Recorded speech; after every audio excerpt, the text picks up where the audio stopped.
Dando continuidade ao Congresso Nacional, 30 anos da Lei de Execução Penal, reflexões sobre o grande encarceramento, vamos compor a mesa de número 2, a proposta de reforma da LEP, contraponto ao PLS 513. Convidamos para coordenar a mesa Dr. Adriano Gomes de Deus, advogado criminalista, membro da Coordenação de Acompanhamento do Sistema Carcerário do Conselho Federal e conselheiro do Provita. E para atuar como relator, convidamos o Dr. Valdir Caldas Rodrigues, também membro da Coordenação de Acompanhamento do Sistema Carcerário do Conselho Federal.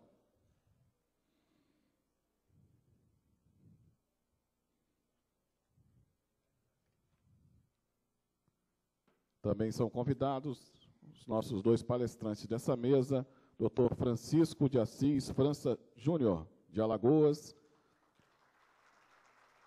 e Dr. Adeildo Nunes, de Pernambuco. Por favor. Passamos a coordenação dos trabalhos ao coordenador da mesa, Dr. Adriano Gomes de Deus.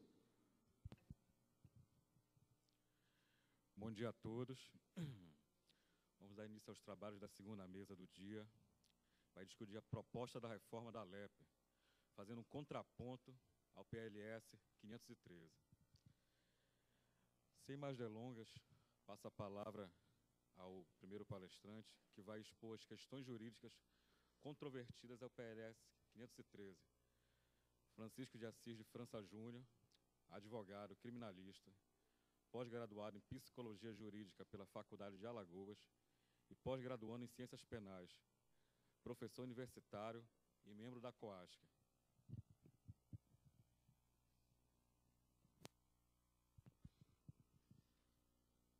Muito bom dia a todos.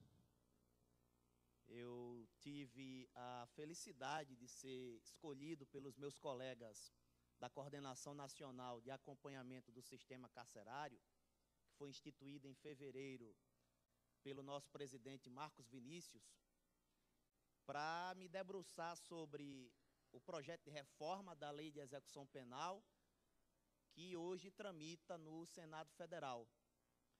Nós, durante um tempo, discutimos, debatemos, apontamos alguns avanços, mas detectamos também algumas situações que merecem maior reflexão, que mereceram, no nosso relatório, construído por cada membro da COASC nos estados da federação, algumas críticas. E é sobre elas que nós vamos, neste momento, procurar refletir e fomentar o senso crítico, que penso ser aquilo que deve primar em eventos como esse.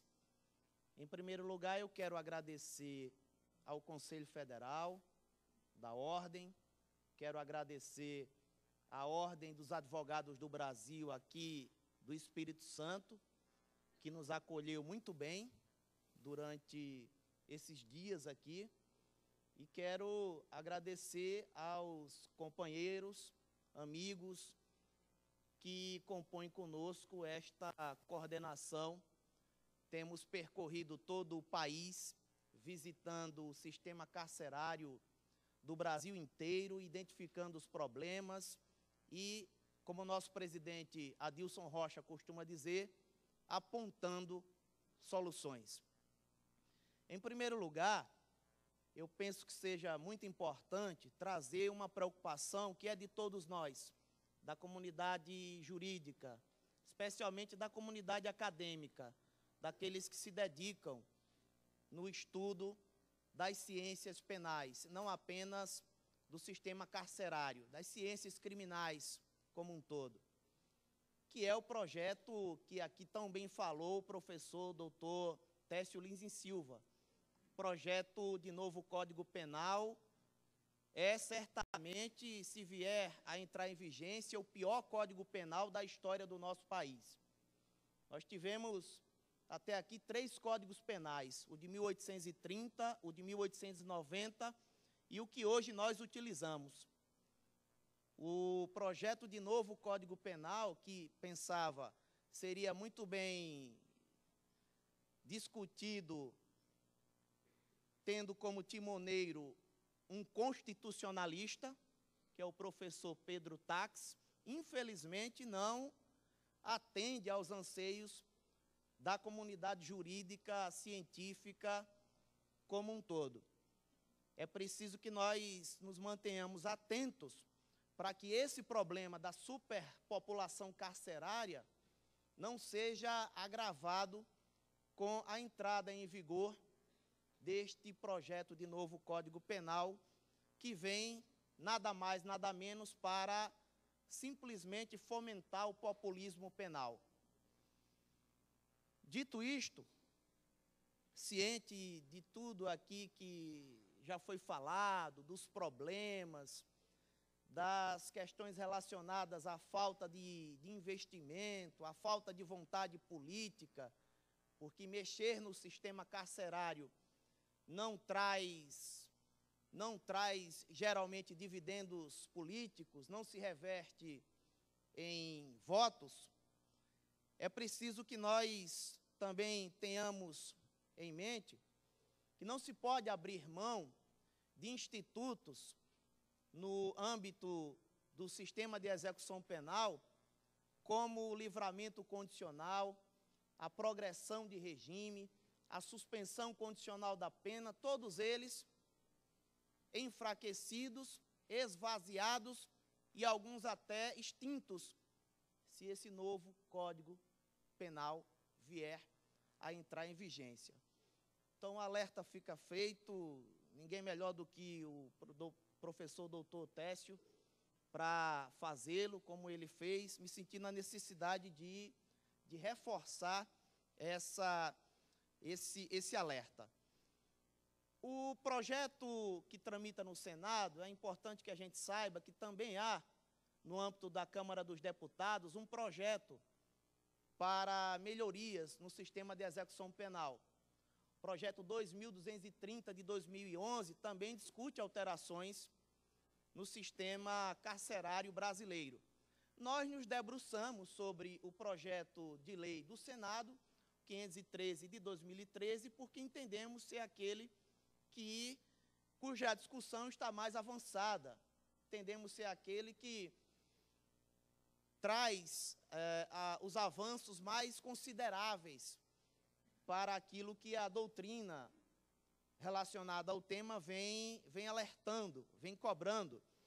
Como pontos de avanço, nós, membros da Coordenação Nacional de Acompanhamento do Sistema Carcerário, do Conselho Federal da Ordem, nós podemos destacar rapidamente, como a professora doutora Maria Tereza aqui já bem destacou, o fim da Lei 12.654 de 2012, que praticamente rasga o rol de garantias e direitos fundamentais da nossa Carta Magna.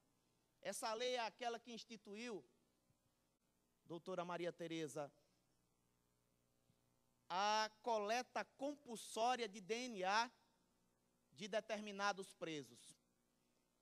Isso é praticamente esvaziar os valores que são muito caros para o Estado democrático de direito, especialmente aquele de não constituir prova contra si mesmo e a dignidade da pessoa humana, que é fundamento não só de nosso país, mas de qualquer país que queira adotar o Estado democrático, verdadeiramente democrático de direito. Esse, penso que seja um ponto fundamental e que podemos apontar como grande avanço nesse projeto de lei que tramita no Senado Federal.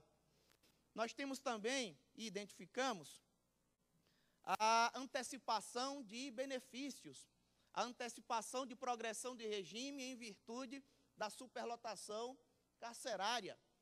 É uma proposta que deve ser acolhida por todos nós, porque serve para amenizar, é um paliativo, mas serve para amenizar a situação do nosso sistema carcerário. A OAB, como órgão da execução penal, como aqui já foi delineado, também é um avanço importante. Nós sabemos que a Ordem tem participado dos grandes debates que envolvem a sociedade brasileira, notadamente na defesa do Estado Democrático de Direito. E aqui nós propusemos, vamos discutir mais à frente, numa reunião com a doutora Maria Tereza, a inserção oficial desta coordenação como braço da Ordem do Conselho Federal nessas discussões, já que nós temos feito essa radiografia do sistema carcerário em todo o país. Já fomos ao Pará, ao Ceará, viemos aqui ontem, visitamos algumas unidades do Espírito Santo, fomos a Minas Gerais, ao Tocantins, e pretendemos ir a todos os estados da federação, fazer uma radiografia e sempre apontando possíveis soluções. Nós temos ainda a vedação de recebimento de presos, quando o estabelecimento penal estiver lotado, o que deveria já ser adotado atualmente.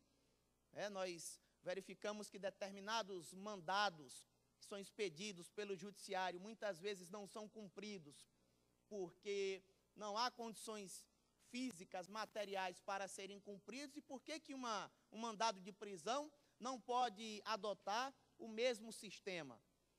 Outro dia discutia com um dos nossos membros aqui, o doutor Vitor, que presidiu a mesa anterior, e nós refletíamos sobre a facilidade que se tem hoje para decretar prisões cautelares, mas também identificávamos a dificuldade que se tem para a decretação de constrição de patrimônio. Hoje é muito mais fácil você conseguir a constrição da liberdade humana, da liberdade alheia, da liberdade das pessoas, do que conseguir um mandado para a apreensão de um determinado objeto, do que conseguir resolver um processo de inventário, do que conseguir situações que envolvem diretamente o patrimônio. Ou seja, a liberdade parece ser algo mais fácil de ser tolhida do que o patrimônio. É esse o recado que tem dado o Poder Judiciário para nós, infelizmente. E nós também ainda identificamos o fim das carceragens nas delegacias, que traz dois grandes problemas. Primeiro, você desvirtua a atividade policial, que constitucionalmente é para operar as investigações, para capitanear os inquéritos. E segundo, que você acaba fazendo com que essas autoridades assumam um papel de agente penitenciário, papel esse para o qual eles não estão preparados. Então é importante que essa vedação seja efetivamente cumprida, como outras previsões da Lei de Execução Penal hoje não são cumpridas, não se fazem concretizar no mundo dos fatos, que pelo menos essa venha realmente a surtir os efeitos desejados. A participação dos municípios, trazer a responsabilidade das prefeituras para que elas também contribuam com o sistema de execução penal, penso que seja um ponto interessante, importante, que deve vir a ser concretizado. Na coordenação não há, dentre os componentes, não há nenhum problema nesse sentido. É importante que a gente aproxime o sistema de execução penal da sociedade. No relatório que nós elaboramos, nós consignamos isso. E a informatização.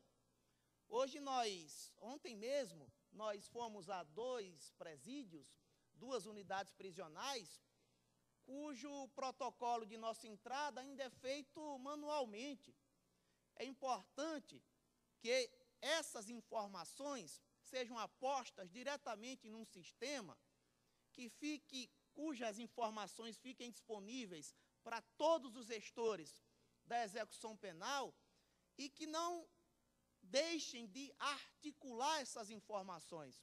Não adianta ter um banco de dados enorme se nós não conseguimos articular todas essas informações. Então, penso que nesse particular, o Paraná tem sido um exemplo. A doutora Maria Tereza tem um sistema que, em reunião conosco em Brasília, já disponibilizou para ser utilizado em todos os estados e que a gente poderia evoluir nesse sentido. Com relação às questões controvertidas, aquelas que levantaram mais discussão no âmbito da coordenação, eu separei aqui 5 pontos que entendo que devem demandar um maior tempo de discussão entre o CONSERJ e a COASC nos nossos encontros.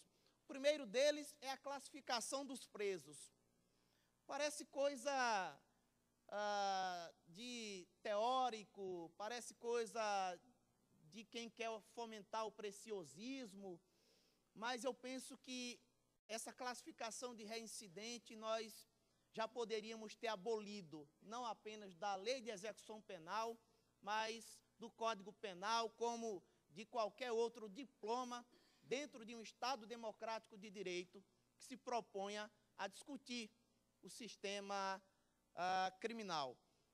O critério de classificação, portanto, no seu artigo 5º da LEP, traz ainda como o que eu chamo de resquício de direito penal do autor, a classificação de reincidente. Eu aqui quero apenas fazer menção a uma decisão da Corte Interamericana de Direitos Humanos, e o Brasil não apenas signatário, o Brasil é parte da Corte Interamericana de Direitos Humanos, aderiu à sua competência contenciosa e se comprometendo a respeitar as suas decisões. Tem um caso emblemático na Corte, que é o caso Fermín Ramírez, onde os juízes da Corte determinaram ao Estado da Guatemala que se abstivesse de considerar, dentro do seu sistema penal, qualquer consideração, qualquer menção a situações que remetessem à periculosidade, situações que remetessem à reincidência. Ora, nós já temos uma jurisprudência de uma corte internacional, da qual o Brasil é parte, indicando que esse é um requisito que não pode mais ser utilizado, sob pena de nós fomentarmos estados autoritários, ou classificações que são utilizadas apenas em estados que não fomentam os valores democráticos. E penso que a gente pode avançar nesse sentido, e no relatório até propus que nós utilizássemos outro critério que não da reincidência, mas o da reentrada do preso no sistema. É menos rotulante, menos estigmatizante e faz com que o Brasil cumpra aquilo com que se comprometeu. É princípio básico do direito internacional, o brocardo pacta sunt servanda. Portanto, a gente vai estar proporcionando ao Brasil o cumprimento desta determinação da Corte Interamericana de Direitos Humanos. Um outro ponto que eu gostaria aqui de trazer para os colegas é relacionado às revistas, notadamente as revistas manuais. Nós tivemos uma reunião no Ceará, doutor Gilvan, aqui do Espírito Santo, nos mostrou um vídeo de uma jovem passando por um procedimento de revista. É degradante. É degradante para quem assiste. Imaginem para quem passa por isso. Uma das coisas mais importantes no processo de ressocialização é fomentar no preso a sensação de pertencimento à família. Porque senão essa sensação de pertencimento, doutor Adeildo, vai ser as facções com as quais ele vai conviver no âmbito do estabelecimento prisional. E se a gente adota esse tipo de tratamento aos familiares que se deslocam das suas casas, muitas vezes deixam seus filhos para visitar os seus entes queridos, que por um motivo ou outro, um infortúnio, às vezes até, acabaram caindo na malha fina do sistema de execução penal, a gente vai estar incentivando as famílias a deixarem de visitar os seus presos. Então, penso que esse é um ponto muito importante com o qual a gente pode evoluir. No relatório, nós fizemos sugestões, porque a LEP, ou o PLS 503/2013, não traz uma proposição terminativa das revistas manuais, das revistas vexatórias. O PLS joga a responsabilidade para o CNPCP. Ora, se o CNPCP já tem uma portaria indicando quais são os requisitos que devem ser cumpridos para que, em último caso, a revista manual seja praticada, por que não a Comissão dos Juristas ou o Senado Federal fazer emenda ao PLS, já colocando, dando a necessária roupagem da legalidade ao fim das revistas vexatórias. E aí, eu penso que o DEPEN tem um papel importantíssimo, porque tem recurso. O FUNPEN tem recurso. Alguns falam em 1 bilhão, outros falam em 4 bilhões, que é um dado que é difícil de ser aferido. Esse valor é contingenciado, inclusive até para efeito de superávit primário, que o governo federal tem que cumprir, se compromete com as organizações financeiras internacionais a fazê-lo. Eu penso que é necessário que nós discutamos melhor isso e coloquemos, de uma vez por todas, no projeto que pretende alterar a lei de execução penal, fim das revistas vexatórias, como alguns estados já têm feito. Está aqui o doutor Valdir, lá do Mato Grosso, que trouxe a notícia para nós de que já se acabou com isso lá. Em Pernambuco e em outros estados. É preciso que essa iniciativa parta do nosso Congresso, parta do Legislativo.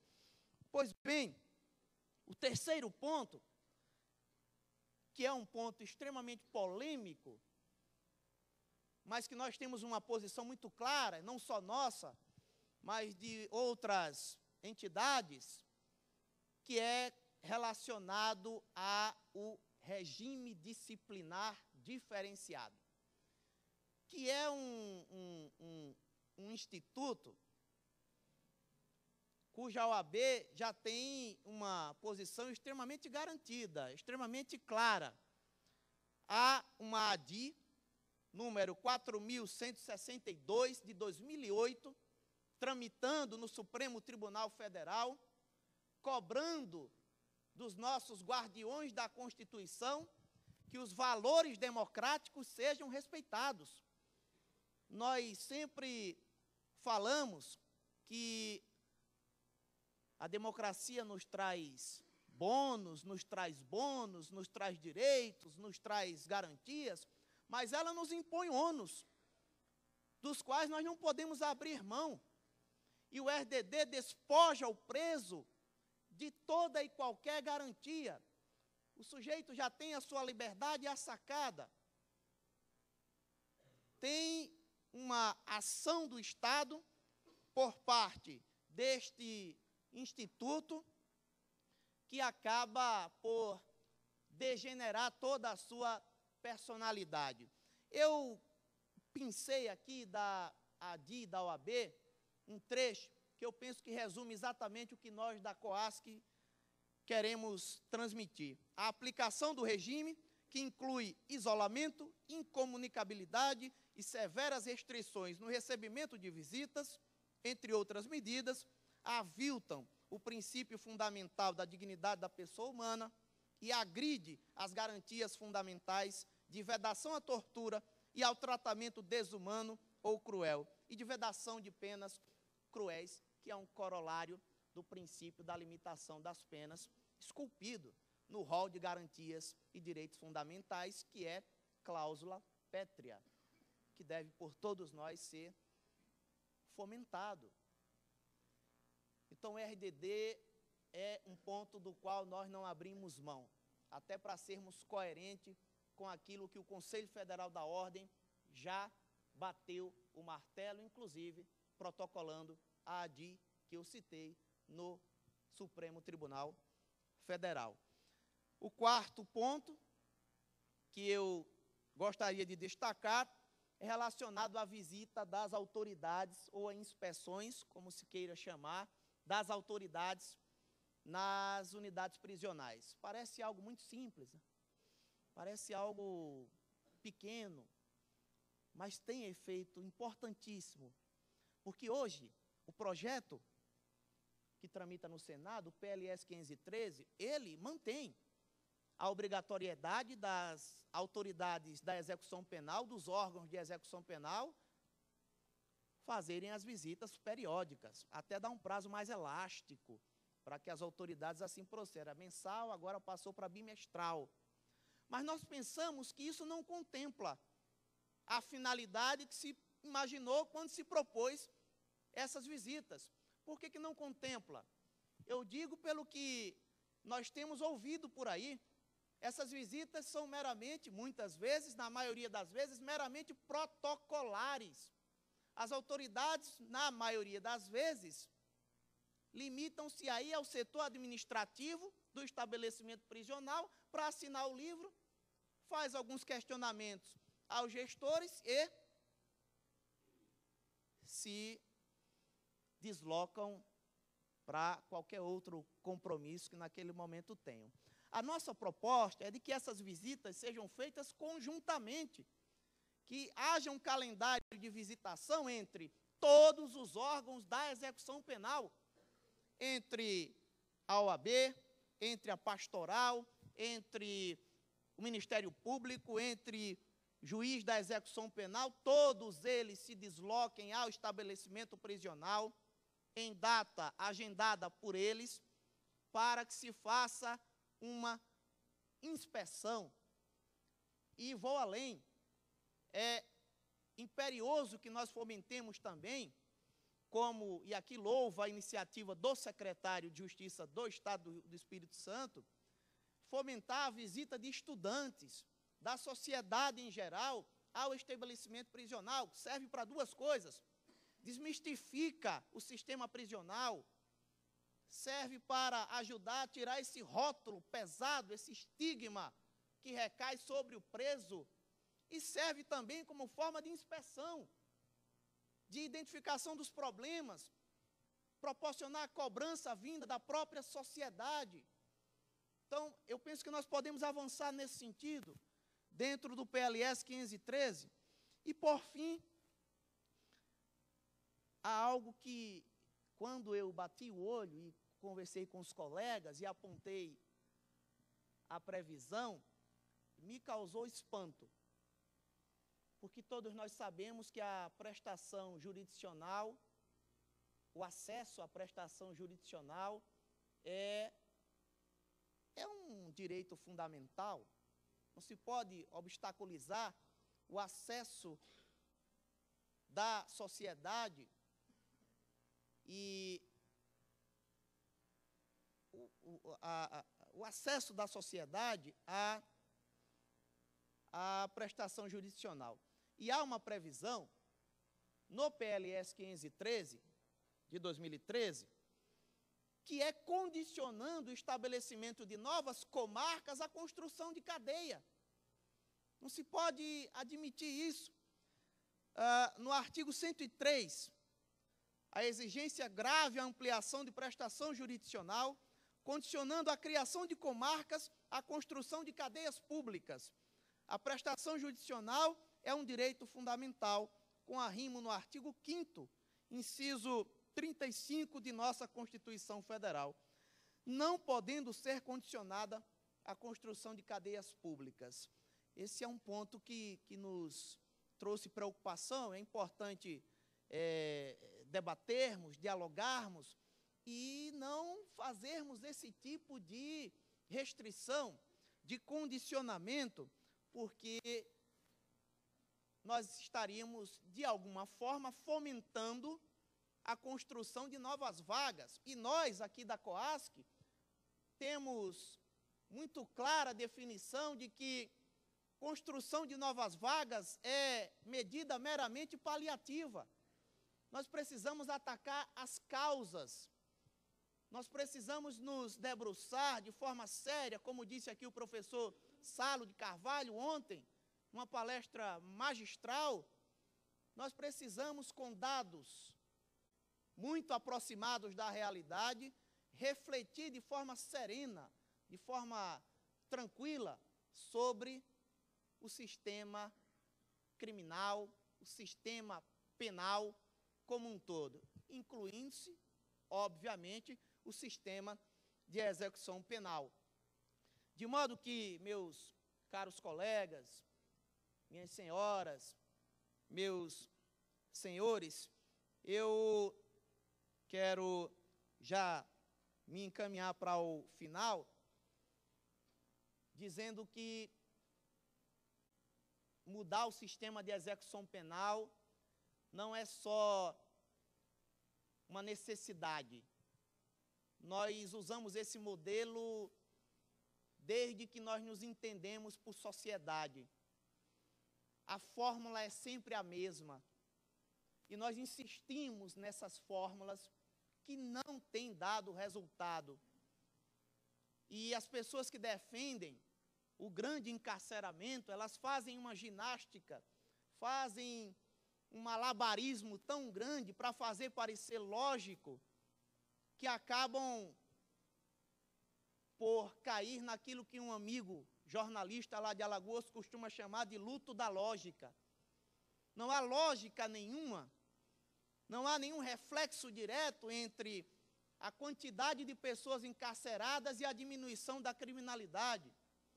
Não há nenhum dado seguro, confiável, que se possa respeitar, que indique que mais pena, mais previsão de crime, mais cárcere resulta na diminuição da criminalidade. Ontem mesmo, como o nosso presidente Adilson aqui bem lembrou, nós nos deparamos com uma presa que está na unidade prisional há 45 dias por ter furtado um salaminho e um queijo. Ontem nós vimos o depoimento do secretário de Justiça do Estado de 4.000 presos que estão nesta condição, condenados a uma pena inferior a 4 anos.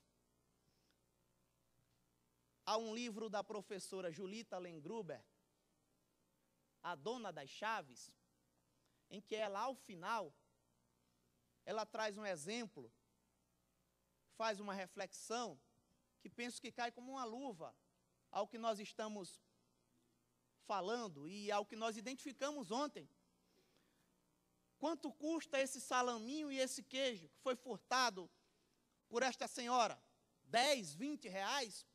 Quanto custa para manter ela presa durante 45 dias? Eu não sei, aqui em Alagoas o custo do preso mês é R$ 2.500. Para punir alguém que trouxe um prejuízo ao patrimônio de outra pessoa de cerca de 20 ou 30 reais, o Estado gastou mais de R$ 2.500. Não é só fomentar os valores democráticos, mudar esse sistema, é uma questão de inteligência, de bom senso. Tudo isso que eu falei, todas essas reflexões que eu fiz, pode ser muito metafísico. Eu sou um abolicionista convicto. Temos outros aqui na comissão, como o doutor Gilvan Vitorino, que também é.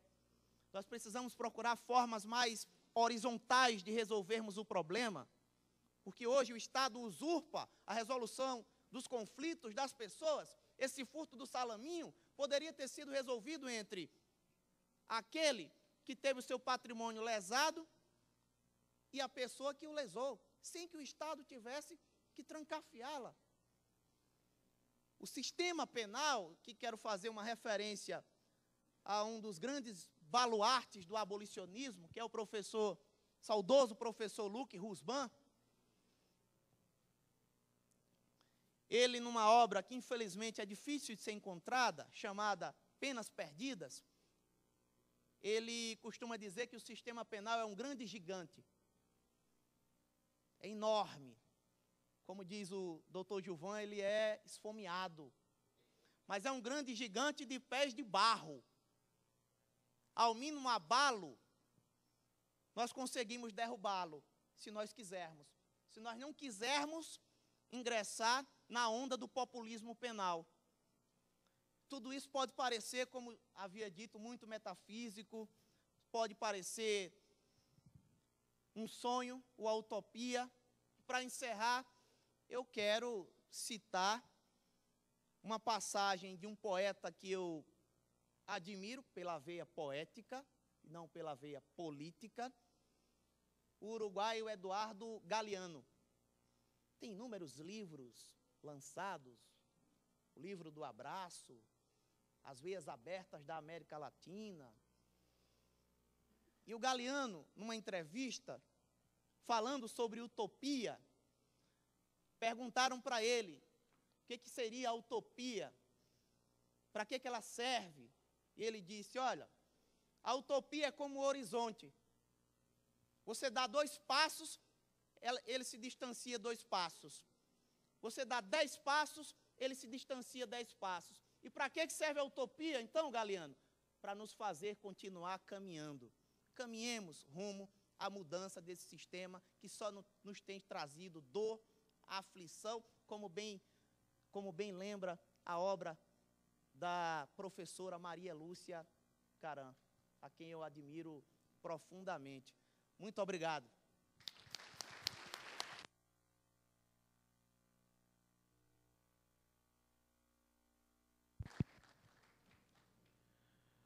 Passamos à próxima palestra.